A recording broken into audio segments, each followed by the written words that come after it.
I think the way that we bring this stuff to policymakers is by just doing it. You know, we have this idea that we've kind of grown up with that somehow the politicians are the ones who do the change and make stuff happen. I think a lot of the time politicians are trying to keep up with what's just happening anyway.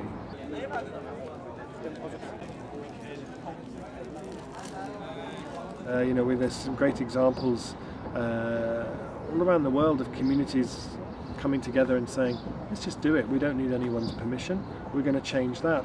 And then the fact that they do that, eventually the government realise they need to change policy to accommodate this thing because it's the right thing to do. So I think there should always be an invitation for policymakers and politicians to be part of the conversations. We do a thing sometimes when we have a Transition Network conference, we invite politicians to come not as a keynote speaker, but as a keynote listener. So they're invited to come and just to listen what people are saying and to hear what people are doing, to experience the kind of the buzz, the energy that you get in a room when people come together to think about this stuff. And to do this in the way that we need politicians, but we can't wait for politicians. And we need new ways of imagining how we can influence politicians. And for me, the best way to influence politicians is by doing something so extraordinary that they all want to be part of it.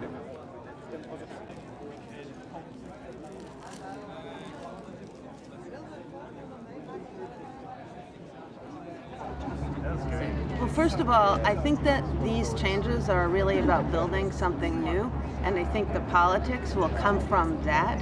And I think right now there's often a pressure to say, what's the policy agenda? What should the elected officials today do? But I think that there's not that much they can do because they're really about the old manufacturing economy and the economy in general.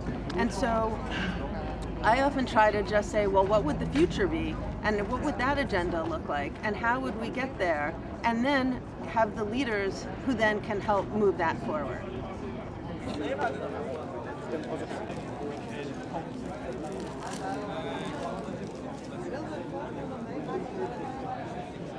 I would say almost that maybe is the wrong question. And the place to start is to prove the ideas independently in some fashion, demonstrate their viability, and the policymakers will follow. And I think that history often proceeds in this fashion, that the people lead and the politicians follow. And so we shouldn't be waiting for the politicians for any kind of permission or okay to go make the world that we want. We should just go do it, and they're going to follow.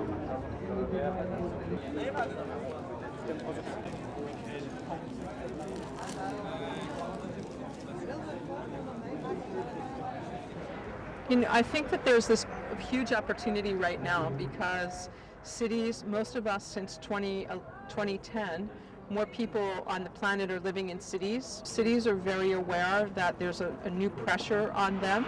There's a really interesting opportunity because as peers, as a peer economy, as a collaborative economy, with peers, the companies, the governments, we can come together as these three groups and create a more resilient community, but also create policies that make more sense for where we're going rather than the ones that we have protecting where we've been.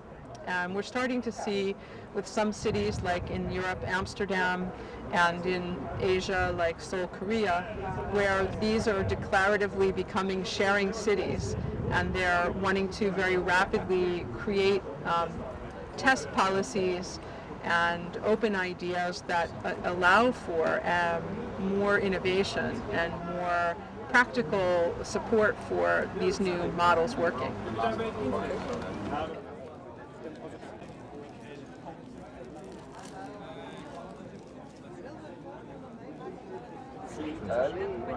Well, the P2P Foundation, is a bit like a collective intellectual. So I'm proposing the creation of two new institutions. One is the Assembly of the Commons. This would be a place or an institution where people who actually co-create common goods can meet, create a shared culture, and can create social charters and demands towards the policy world. And the second one is a chamber of the commons, which is for all ethical entrepreneurs. So the people who co-create commons and create livelihoods for the commons, these would also create their own institution. The reason I think they need to be separate is a bit like church and state. You know, it's like when you're in business, you have a certain priority. As a citizen, you have other priorities. So I think it's better not to contaminate those two institutions and let them operate independently. And for me, they should recreate the politics around the commons. Because what we have now is a politics around labor, and labor is shrinking. So all the social victories that we achieved the last 200 years are now being endangered because that force is diminishing.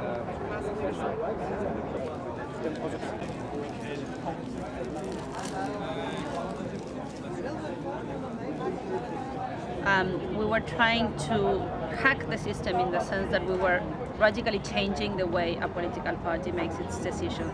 So what we did was we built a software called Democracy OS, and we funded a political party, and we paired both of them, and we ran for elections with the public pledge of always voting in Congress according to what citizens decide on this online platform. So it's how do you bring it?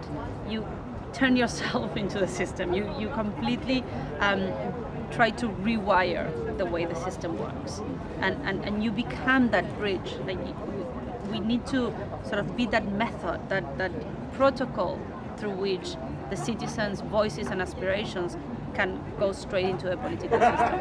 That is one way. I don't know if it's, it's probably not the best, but it's the one that we decided to write.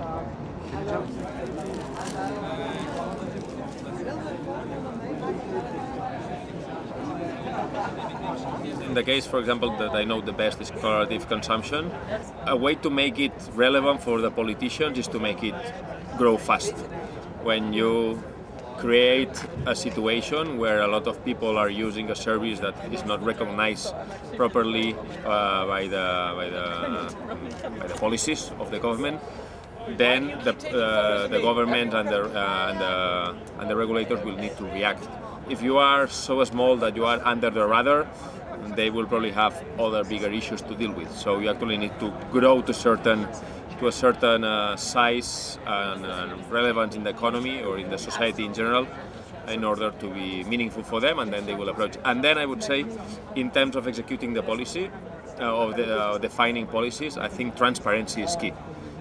So instead of, in Spain we have very bad practices of discussing about laws and regulations in closed rooms, behind the curtains, so never in public. And one of the things that we with OUISHARE we are doing locally is try to encourage public debate on that space, so anybody can see what's being discussed, what information was shared, and how and why the regulators took one or other decision.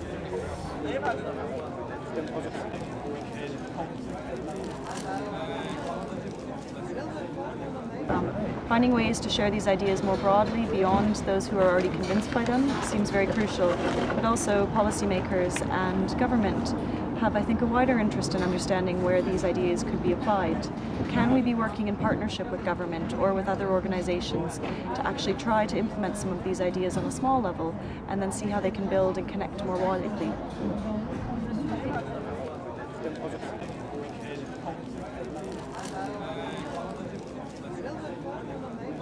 A long journey among us before, because we haven't got the word for it, we haven't got enough consensus for it, we haven't got even a narrative, as Charles Eisenstein was commenting this morning. So we first have to realize, what do we share, what do we have in common? We have to put words into that, and then maybe we can unite forces to change the policies.